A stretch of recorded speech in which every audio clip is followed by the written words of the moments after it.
बिस्मिल्लाहिर्रहमानिर्रहीम। अस्सलाम वालेकुम स्टूडेंट्स। आज हम पढ़ेंगे आ कम्प्लेक्स पोलिनोमियल। ठीक है, पहले हमने सिंपल पोलिनोमियल पढ़ा हुआ है पी ऑफ एक्स, बिल्कुल ये वही है। अब ये कम्प्लेक्स नंबर्स की फॉर्म में है। थोड़ा सा इसको जो चेंज है वो मैं आपको बता देती हूँ। P of z is a polynomial function of the complex variable z. उसमें हमारा ये वेरिएबल रियल होता था, इसमें जो हमारा वेरिएबल जी है ये कम्प्लेक्स होगा विद कम्प्लेक्स कोफिशेंट्स। इसमें जो कोफिशेंट्स होंगे वो भी कम्प्लेक्स नंबर्स होंगे। उसमें जो हम कोफिशेंट पढ़ते थे वो रियल नंबर्स थे। ठीक है, बिल्कुल बाकी ये वही चीज़ है। It is expressed in the general form as, और ये इसकी जनरल फॉर्म थी। उसमें पी ऑफ एक्स हम लिखते थे is equal to a n x n plus a n minus one x n minus one a one x plus a nought. बिल्कुल ये वही है। यहाँ पे हमने ए की जगह पे जी लगाना है, क्योंकि यहाँ पे आपको पता है जनरली हम कम्प्लेक्स नंबर को जी के साथ डिनोट करते हैं। तो यहाँ पे ये जो जी है ये भी कम्प्लेक्स वेरिएबल है, और ये जो कोफिशिएंट हैं इनके जितने भी ये सारे के सारे जो हैं ये कम्प्लेक्स नंबर्स हैं। ठीक है, और साथ में कंडीशन क्या है कि a n is not equal to zero. ठीक है, क्योंकि अगर ए एन यहाँ पे ज़ीरो हो जाएगा तो फिर ये फर्स्ट टर्म ही ख़त्म हो जाएगी, क्योंकि हम ये nth डिग्री के पोलिनोमियल को डिफ़ाइन कर रहे हैं। तो अगर ये फर्स्ट टर्म हमारी ये वाली ज़ीरो हो जाएगी तो फिर ज़ाहिर है इसकी डिग्री जो है n-1 रह जाएगी। तो इसलिए जब भी हमने nth डिग्री का जो है पोलिनोमियल डिफ़ाइन करना है, साथ में हमने लिखना है कि a n is not equal to zero. जैसे हम क्वाड्रेटिक इक्वेशन को डिफ़ाइन करते हैं तो साथ में हम लिखते हैं ए टू इज़ नॉट इक्वल, यानी जो ए स्केयर का कोफिशिएंट है वो ज़ीरो नहीं है, बिल्कुल उसी तरह से। ठीक है, और साथ में क्या है कि n is greater than equal zero equal to zero is an integer, यानी कि ये एक ऐसा इंटीजर है जो कि ना ज़ीरो है और ना ही नेगेटिव है। यानी ठीक है, ग्रेटर दैन ज़ीरो और इक्वल टू ज़ीरो, ज़ीरो नहीं है और ज़ीरो से बड़ा है, इसका मतलब है पॉजिटिव है। इन साथ में इंटीजर की बताया। या जब हम कम्प्लेक्स हम सिंपल रियल नंबर में डिफ़ाइन करते थे तो हम कहते थे n where n is a non negative integer. तो ये भी वही बात की, n is greater than equal to zero is an integer, यानी पॉजिटिव इंटीजर है। और ये जो पोलिनोमियल है डिफरेंट सारी डिग्रीज़ का हो सकता है। जैसे अगर फर्स्ट डिग्री के पोलिनोमियल की हम एग्जांपल दें या कम्प्लेक्स पोलिनोमियल की, तो उसकी एग्जांपल हम ये कह सकते हैं यहाँ पे जो कोफिशिएंट है ये भी एक कम्प्लेक्स नंबर है, जी की डिग्री 1 है, साथ में फिर ये हमारा कोई कम्प्लेक्स नंबर है। खाली कहीं पॉसिबल है कि इसका अकेला रियल पार्ट हो या कहीं अकेला इमेजिनरी पार्ट हो, या दोनों भी हो सकते हैं। ठीक है, इस तरह से यहाँ पे अब ये सेकंड डिग्री का पोलिनोमियल हमने एक इसकी एग्जांपल दी है। इसमें देखें ये हमारा एक कम्प्लेक्स नंबर है, जी का स्क्वायर है, फिर ये कम्प्लेक्स नंबर है कोफिशिएंट, फिर जी है और फिर ये कांस्टेंट है। इस तरह से ये थर्ड डिग्री का है। इसमें ये जो इसके जो है कोफिशिएंट्स हैं ये कम्प्लेक्स नंबर है, जी क्यूब है, जी स्क्वायर है, इसमें जी वाली टर्म नहीं है। तो इसमें अगर टर्म कोई मिसिंग भी हो तो डिग्री जो है हम सबसे ये बड़ी पावर वाले से ही जो है वो देखते हैं। अगर ये दोनों नहीं भी होंगे, जी क्यूब इसमें लिखा है, तो ये थर्ड डिग्री का ही पोलिनोमियल होगा। ठीक है, जैसे इसमें से अगर मैं ये टर्म भी मिस कर दूं तो फिर भी ये क्वाड्रेटिक जो है वो कम्प्लेक्स पोलिनोमियल होगा। अब हमने इस नेक्स्ट एक्सरसाइज में जो है फैक्टराइजेशन ही करनी है। अब पहले हम जो फैक्टराइजेशन करते थे वो हम सिर्फ रियल नंबर्स तक ही करते थे। अब हमारी जो फैक्टराइजेशन होगी वो उसमें कम्प्लेक्स फैक्टर्स भी होंगे। तो स्टार्ट करते हैं। इसकी फर्स्ट एग्जांपल है एग्जांपल नंबर 10, वो स्टार्ट करते हैं।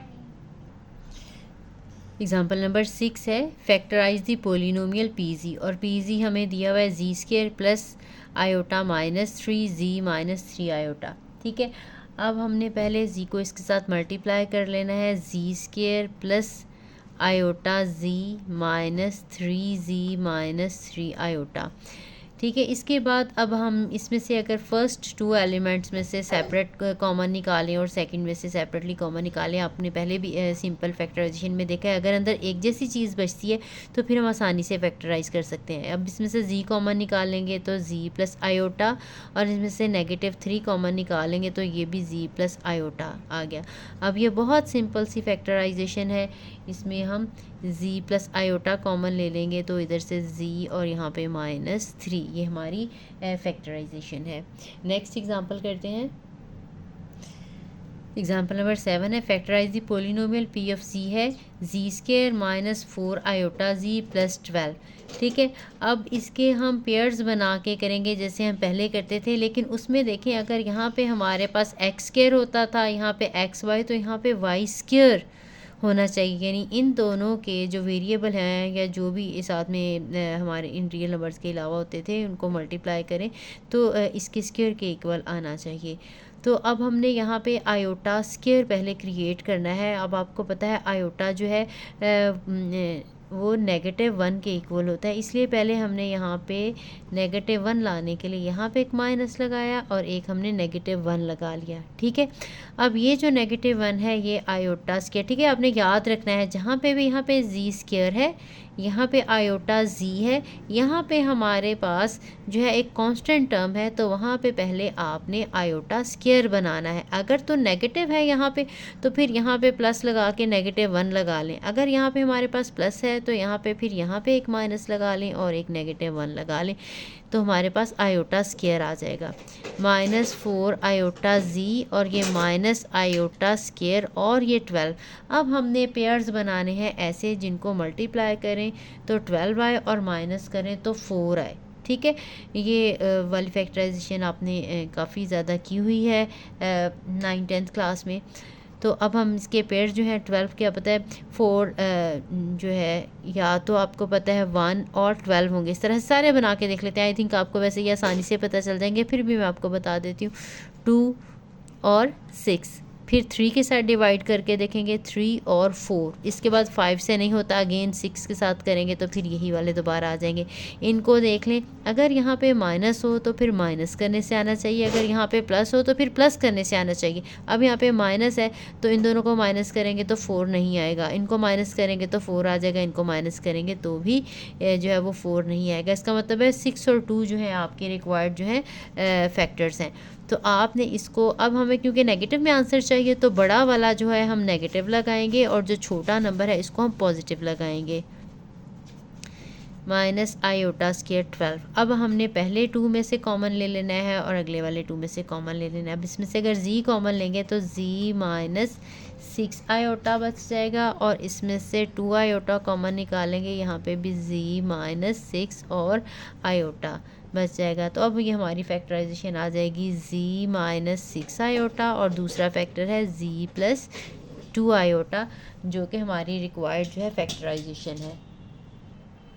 नेक्स्ट एग्जांपल नंबर 8 है, फैक्टराइज दी पोलिनोमियल। अब हमें पी ऑफ जी दिया हुआ है जी क्यूब प्लस 1 माइनस आयोटा, फिर इसके साथ है जी स्क्वायर प्लस आयोटा जी। अब इनमें से एक तो देखें जी सब में मौजूद है, तो सबसे पहले हमने एक जी को कॉमन ले लेना है, बाकी हमारे पास आ जाएगा जी square plus 1 minus iota z plus iota. ठीक है, इसके बाद हम ये जी को दोनों के साथ मल्टीप्लाई कर लेते हैं, ब्रैकेट ओपन करेंगे, यानी जी स्क्वायर है फिर प्लस जी माइनस जी आयोटा प्लस आयोटा। अब इनमें से हम दो में से कॉमन निकाल के देखते हैं, अगर तो हमारे पास एक जैसी टर्म आ जाए तो फिर इसका मतलब है हमारी फैक्टराइजेशन जो है वो ठीक है। यहाँ पे हमें 1 प्लस आयोटा दिया हुआ है, सॉरी, अगर हम माइनस होता फिर इनमें से कॉमन निकालने से एक जैसी चीज़ नहीं बचेगी। ठीक है, इस क्वेश्चन में 1 प्लस आयोटा था। अब हमने जो फर्स्ट इनमें से जी ये कॉमन निकालना है तो जी प्लस 1 आ जाएगा और इन दोनों में से हमने आयोटा कॉमन निकालना है तो ये भी जी प्लस 1 आ जाएगा। अब देखें ये जी था और एक ये हमारा जी प्लस 1 फैक्टर है और एक जी प्लस आयोटा फैक्टर है, तो यही रिक्वायर्ड फैक्टराइजेशन है। नेक्स्ट आपको दिया हुआ है रैशनल रूट थ्योरम। ठीक है, अब ये जो रैशनल रूट थ्योरम है ये आपको हेल्प करेगा रूट्स फाइंड आउट करने में। ठीक है, ये एक ऐसा टूल है जिससे हम किसी भी पोलिनोमियल इक्वेशन की रूट जो है उसका हम गेस कर सकते हैं। ठीक है, अब ये एग्जांपल के साथ आपको ज़्यादा अच्छे से समझ आएगी। हमें एक एग्जांपल दी हुई है, अगर हमारे पास पोलिनोमियल है हमारा p of z z cube minus 3 square plus z plus 5, तो हमने क्या करना है जो इसका कांस्टेंट है, ठीक है, वो लेना है और उसके हमने पॉसिबल फैक्टर्स लेने हैं। इसको हम पी कहेंगे, पी यहाँ पे फैक्टर्स ऑफ 5, जो कि +-1 और +-5, क्योंकि प्राइम नंबर है तो उसके यही दो फैक्टर्स होंगे। और जो Q होगा वो जो इसका हाईएस्ट डिग्री वाली टर्म है उसका कोफिशिएंट होगा। इसका कोफिशिएंट क्योंकि 1 है तो हमने फैक्टर्स ऑफ 1, फैक्टर्स ऑफ 1 हमारे पास +-1, यही दो फैक्टर हैं। अब हमने P को Q के साथ डिवाइड करने से जितने भी नंबर्स जो आएंगे वो इसकी पॉसिबल रूट्स होंगी, उसमें से कोई ना कोई होगा कि वो रूट हो सकती है। ठीक है, ज़रूरी नहीं कि जितने भी आंसर्स आएँ वो उसकी रूट्स हों, लेकिन ये गैस है कि इनमें से रूट्स जो हैं वो हो सकती हैं। तो जैसे अब देखो 1 +-1 को +1 या -1 के साथ डिवाइड करें, +-1 ही आ सकता है। इसी तरह से अगर प्लस या -5 को +1 के साथ या -1 के साथ डिवाइड करें तो ये +-5 ही आ सकता है। तो यही इसकी पॉसिबल रूट्स हैं। ये हम एग्जांपल दी हुई है, इसको पूरा सॉल्व करेंगे, लेकिन ये रैशनल रूट थ्योरम जो है एक्सप्लेन करने के लिए आपको मैं एक और एग्जांपल दे देती हूँ ताकि आपको अच्छे से क्लियर हो जाए।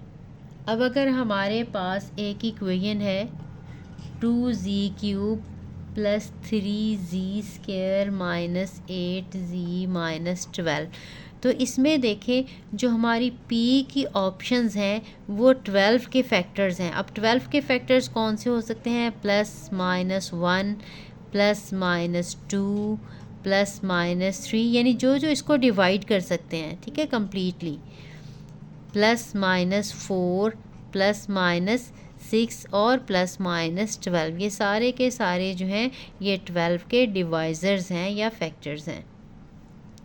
अब Q के लिए हमारे पास कौन सी ऑप्शन है? जो सबसे बड़ी डिग्री इसकी 3 है, इसका कोफिशिएंट है 2, तो 2 भी प्राइम नंबर है, तो इसके लिए हमारे +-1 और +-2 हमारे पास ये दो ही ऑप्शंस हैं। अब हमने क्या करना है कि हमने ये जो है P/Q चेक करनी है कि कौन कौन सी इसकी पॉसिबल रूट्स होंगी। अब अगर हमने पहली ये इधर से सारी लेनी है, इनको इस Q के साथ डिवाइड करना है, 1 के साथ डिवाइड करनी है, प्लस या -1 के साथ हमारे पास +-1 ही।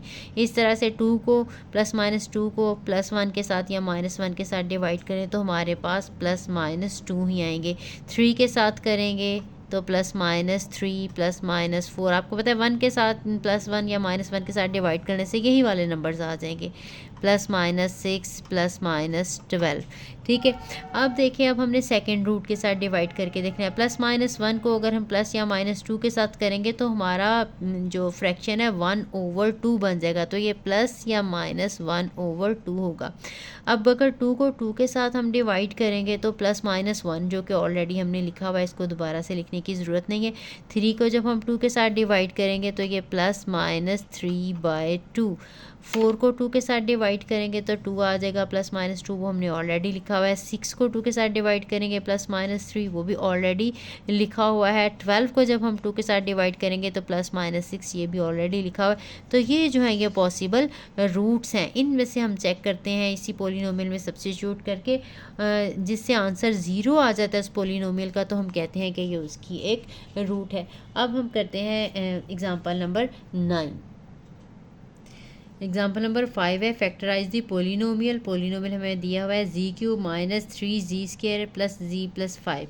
अब देखें अगर इन दोनों में से अलग से कॉमन लें और इनमें से अलग से कॉमन लें तो ये सेम नहीं आता। ठीक है, इसके लिए अगर हम कोई फार्मूला क्यूब वाला देखें तो वो भी इसके ऊपर कोई अप्लाई नहीं होता, तो इसके लिए हमें इसकी कोई रूट फाइंड आउट करनी होगी। अभी हमने पढ़ा है रैशनल रूट थ्योरम, तो उसी की हेल्प से हम इसकी पॉसिबल रूट को चेक करेंगे।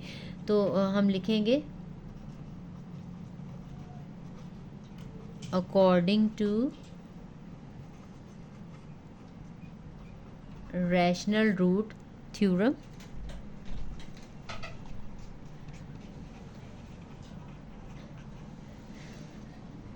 the possible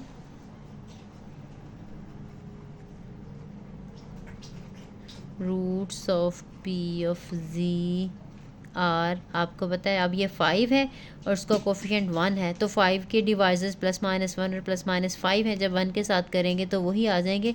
तो +-1 या +-5 यही पॉसिबल रूट्स होंगी। इसमें हम 1 लगा के चेक करते हैं और फिर -1 लगा के देखते हैं या +5 या -5, तो इसमें हमें कोई ना कोई रूट जो है वो पता चल जाएगी। तो पहले हम इसमें अगर P(1) लगा के देखें, आपको पता है 1 यहाँ पे z की जगह पे अगर हम 1 लगा लें, 1³ -3 1 स्क्वायर +1 +5, तो ये 1 -3 +1 +5 जो कि 0 नहीं बन रही, ठीक है। 5 6 और ये 7 -3 करेंगे तो ये 0 नहीं आएगा। इसका मतलब है कि ये रूट नहीं है। 1 is not root of PZ, ठीक है। सिर्फ मैं आपको समझाने के लिए बता रही हूँ, हमने 1 लगाया तो वो रूट नहीं निकली। अब अगर इसमें -1 लगा कर चेक करें, -1 का क्यूब है, फिर -3 -1 का स्क्वायर, फिर यहाँ पे हमारे पास आ जाएगा -1 और ये +5। अब ये -1 है और ये नेगेटिव, ये जब हम स्क्वायर लेंगे तो ये पॉजिटिव हो जाएगा, तो ये -3 ही रहेगा और ये -1 +5। अब ये देखें 3 4 और 5, ये -5 और +5 आंसर आ गया 0। इसका मतलब है कि -1 जो है वो इस पोलिनोमियल की रूट है। इसलिए हम कह सकते हैं -1 जो है वो रूट है पोलिनोमियल का। अगर z = -1 रूट है तो इसका मतलब है कि z+1 जो है वो उसका फैक्टर है, is a factor of f(z) कह लें या गिवन पोलिनोमियल कह लें, ठीक। अब हमने जो बाकी इसका फैक्टराइजेशन करनी है वो हम सिंथेटिक डिवीजन से करेंगे। अब आपको पता है कि सिंथेटिक डिवीजन आप लोग 10th क्लास में करके आए हैं। हमें पोलिनोमियल जो दिया हुआ था उसके कोफिशिएंट मैं यहाँ पे लिख देती हूँ ताकि आपको पता चल जाए। z³ -3z² +z +5 था हमारा गिवन पोलिनोमियल जो P(z) था, ठीक। आपने कोफिशिएंट लिखने होते हैं। पहले सबसे पहले z³ का आपने 1 लगाया, फिर z³ के बाद z² का -3, फिर इसके बाद z का 1 और उसके बाद फिर कांस्टेंट टर्म जो कि 5। अगर इसमें से कुछ मिसिंग हो, हमने ऑर्डर से ही लिखना होता है, यानी 3 पावर वाला, फिर सेकंड पावर वाला, फिर फर्स्ट पावर। अगर सपोज़ ये ना होता तो फिर हमने यहाँ पे डायरेक्ट 1 के बाद 1 नहीं लगाना था, यहाँ पे हमने 0 लगा देना था। यानी अगर इसमें से कोई पावर मिसिंग हो तो वहाँ पे हम 0 लगाते हैं। अब जो भी रूट हमने फाइंड आउट की है, -1 फाइंड आउट की है, वो हम यहाँ पे लिखेंगे। फर्स्ट जो नंबर होता है ये एज इट इज़ हम यहाँ पे लगा देते हैं। उसके बाद हम इन दोनों को मल्टीप्लाई करते हैं। 1 को -1 के साथ मल्टीप्लाई करेंगे तो -1 आ जाएगा। फिर इन्हें हम ऐड करके लिखते जाते हैं। -4 -4 को हम -1 के साथ मल्टीप्लाई करेंगे। जो भी यहाँ पे नंबर आएगा मल्टीप्लाई करने के बाद हम नेक्स्ट नंबर के नीचे लिखते हैं।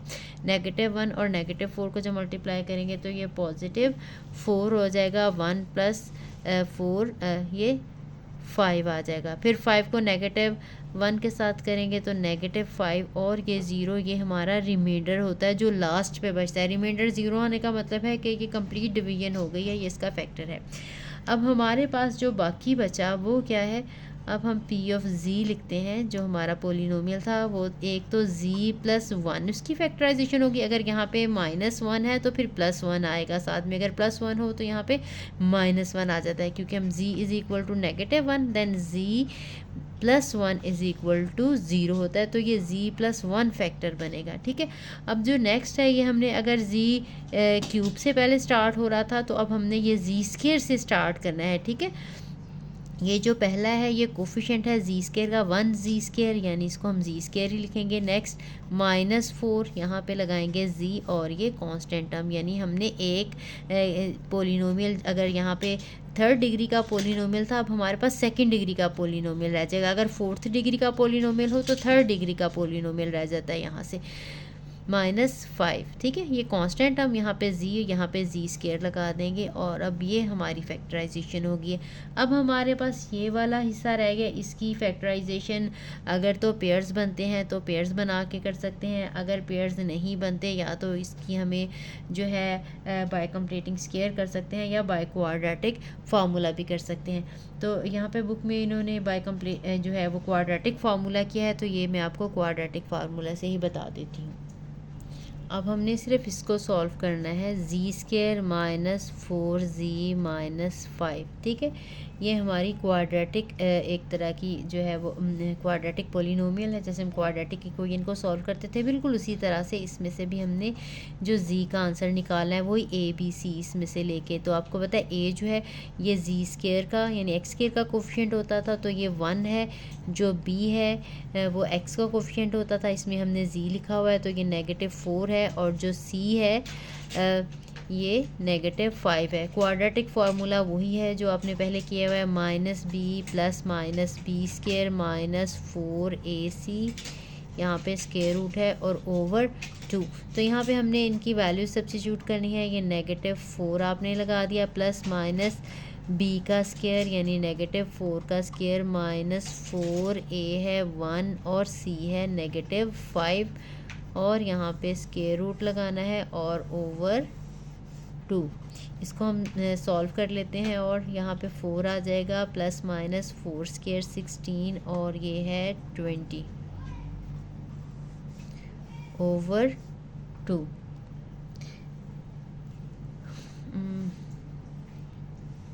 सी हमारे सॉरी ये प्लस है हमारे पास, ये वाली जो टर्म थी यहाँ पे प्लस थी, मैंने बाय मिस्टेक प्लस लगा दिया। अगर ये तो फिर यहाँ पे हमारे पास माइनस आ जाएगा, ठीक है। ये हमारे पास जो इक्वेशन थी ये देखें, ये सिंथेटिक डिवीजन में जो किया यहाँ पे +5 था, मैंने बाय मिस्टेक जो है वो नेगेटिव लगा लिया। तो यहाँ पे प्लस आएगा, प्लस होगा तो यहाँ पे प्लस है। अगर जो भी होगा उसके अकॉर्डिंग आपने सिंबल जो है वो लगा देनी है। यहाँ पे अब हमने इसको और सिंप्लीफाई कर लेना है। पहले ये होता था कि हम वो जो इक्वेशन सॉल्व करते थे उसमें हमारे पास जो रूट थी वो रियल ही आती थी। अब यहाँ पे जब हम सॉल्व करेंगे हमारे पास रूट जो है वो इमेजिनरी भी आ सकती हैं। अब 16 में से जब हम -20 करेंगे तो हमारे पास -4 आंसर आ जाएगा ओवर 2।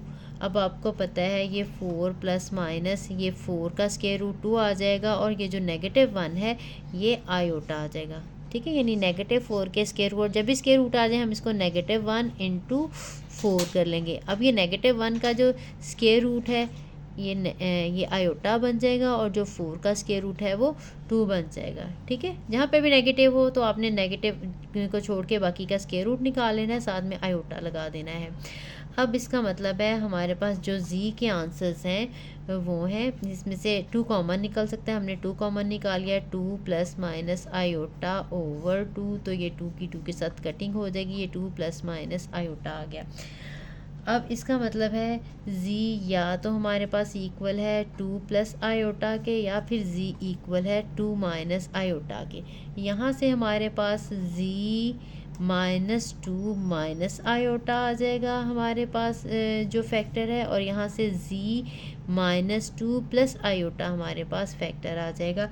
तो अब हमारी जो फैक्टराइजेशन पी ऑफ जी की बनी है, एक रूट हमारे पास पहले थी -1, उसके साथ z+1 फैक्टर बना था। बाकी जो क्वाड्रेटिक पार्ट था उसकी जब हमने फैक्टराइजेशन की है तो वो ये बनी है z -2 minus iota z-2 plus iota, ठीक है। यही रिक्वायर्ड फैक्टराइजेशन है।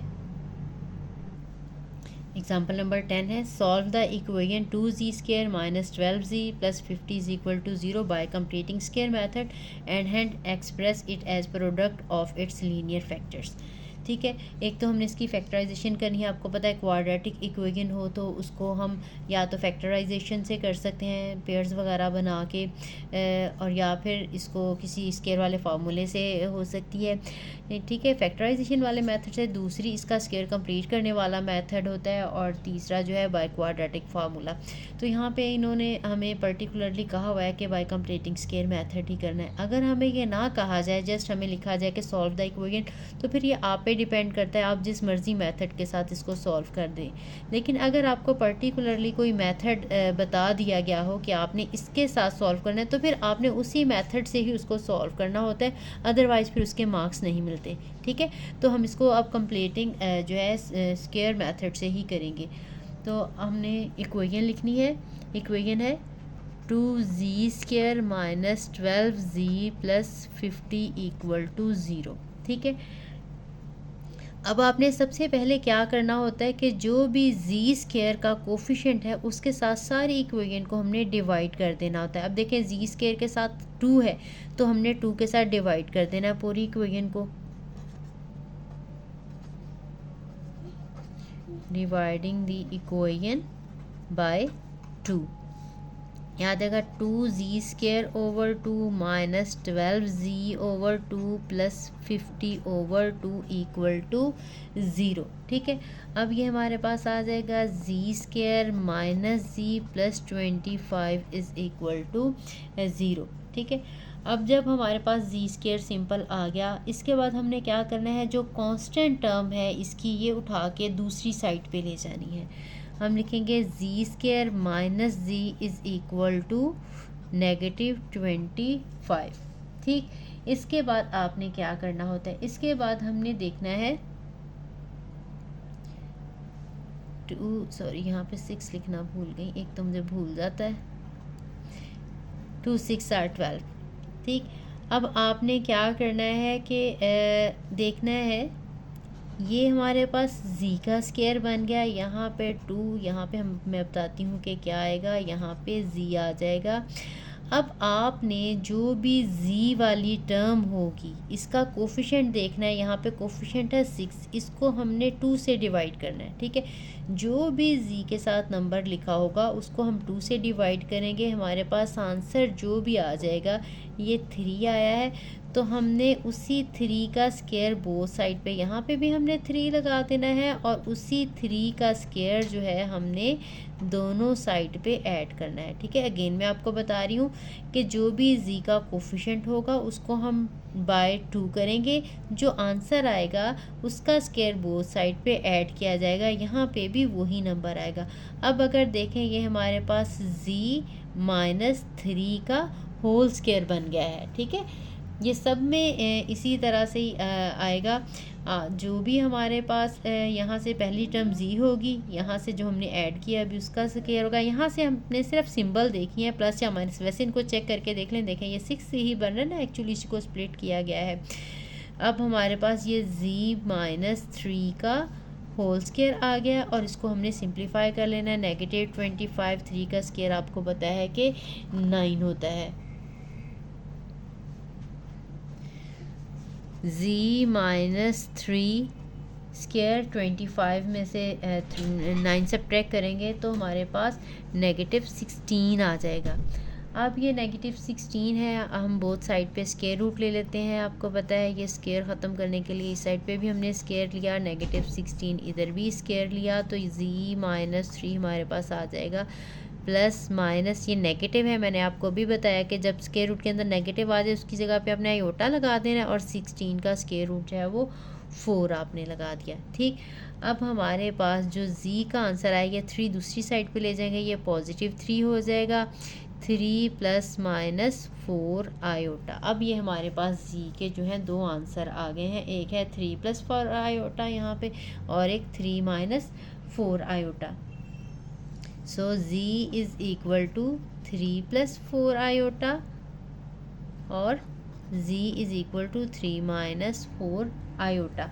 और दूसरी बात हमने ये कही गई थी कि इसको एक्सप्रेस करें एज अ लीनियर प्रोडक्ट, तो वो हमने वही फैक्टराइजेशन ही इसकी करनी है जो हमारा हमें पोलिनोमियल दिया हुआ है।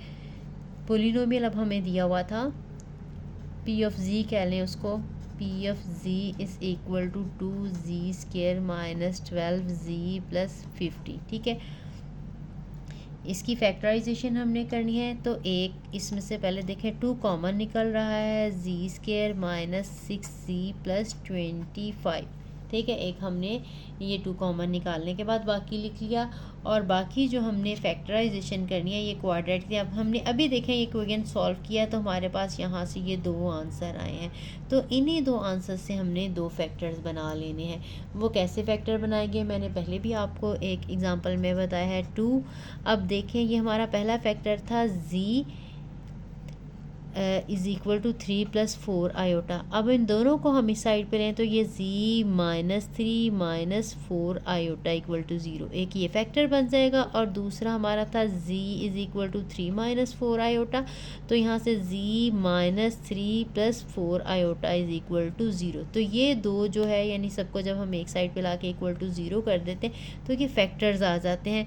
तो अब इसके जो 2 फैक्टर्स हैं हमारे पास, एक तो है ये z - 3 - 4 आयोटा, और दूसरा जो है z - 3 + 4 आयोटा। ठीक है, ये हमारी फैक्टराइजेशन है। अब 2 हम साथ में ये ब्रैकेट नहीं भी लगाएं तो कोई बात नहीं, क्योंकि यहाँ पे अब हमारे ये मल्टीप्लिकेशन की फॉर्म ही आ गया। मैं दोबारा लिख देती हूँ, z - 3 - 4 आयोटा और z - 3 + 4 आयोटा। अगर क्वाड्रेटिक इक्वेशन हो तो उसके 2 लीनियर फैक्टर बनते हैं, अगर क्यूबिक इक्वेशन हो तो उसके 3 लीनियर फैक्टर होंगे। जितनी भी उसकी पावर होगी उतने ही इसके लीनियर फैक्टर्स जो हैं वो बनेंगे। तो यही हमारा आज का ये लेक्चर था, कंप्लीट हुआ। तो इसके बाद हम एक्सरसाइज 1.3 करेंगे। आई होप आपको इसकी समझ आ गई होगी। अगर ये सारे एग्जांपल की समझ आ गई है तो फिर इसका मतलब है एक्सरसाइज भी आपको बहुत अच्छे से सॉल्व हो जाएगी और समझ लग जाएगी।